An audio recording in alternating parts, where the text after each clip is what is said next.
Hi, this is Robin Sellers with the Nampa's Economic Development Department with the City of Nampa.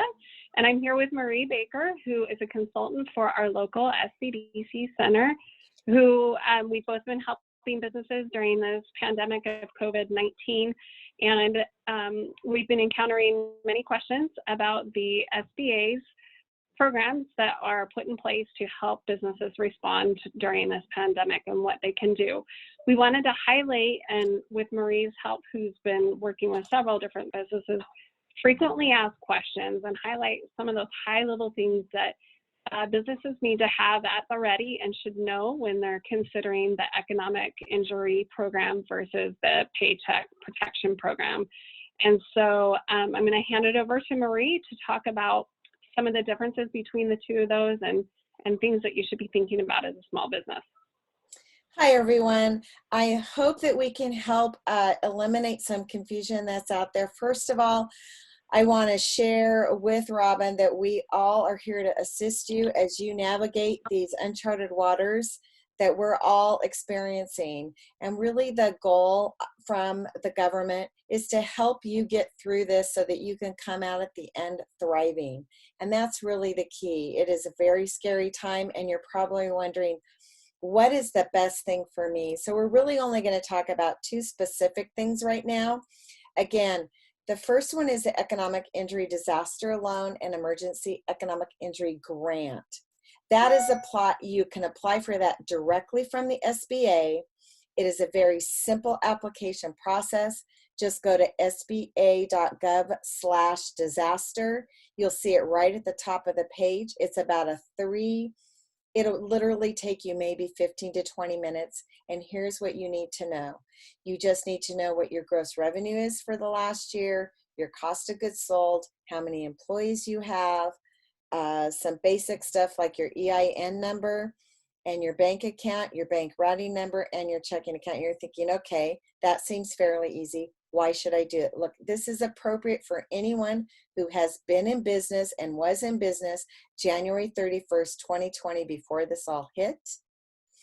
We all know that this COVID-19 is affecting everyone, and this money is designed to help you pay your operating expenses, your fixed expenses that you just cannot eliminate. And we realize that we want you to be able to stay in business.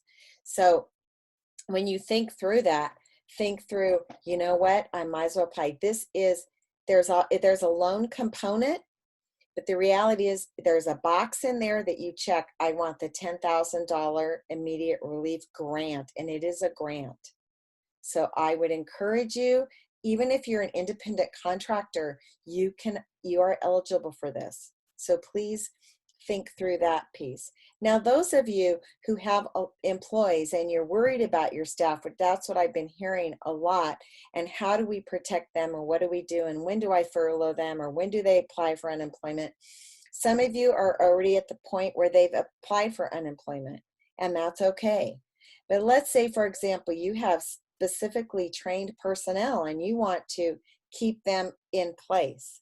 Then the Paycheck Protection Plan could work for you. And how you apply for that is through a bank. And that would be any federally insured bank that is a SBA preferred lender. And there are many of those here in the Treasure Valley. Those applications are going to be starting on Friday, April the 3rd for businesses.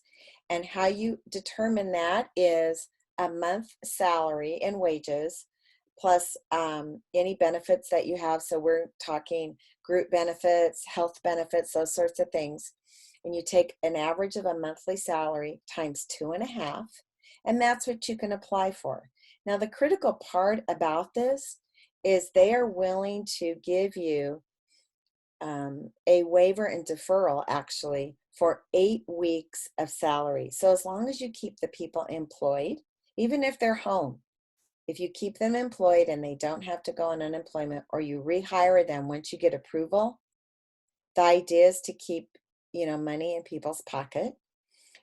You will get that waived, so it won't be a loan. And then anything that isn't waived is only payable it amortized over 2 years at 0.5%.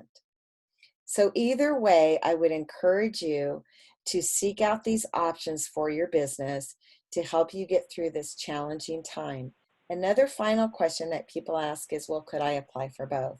Yes, you can. It's just important to understand that you cannot double dip.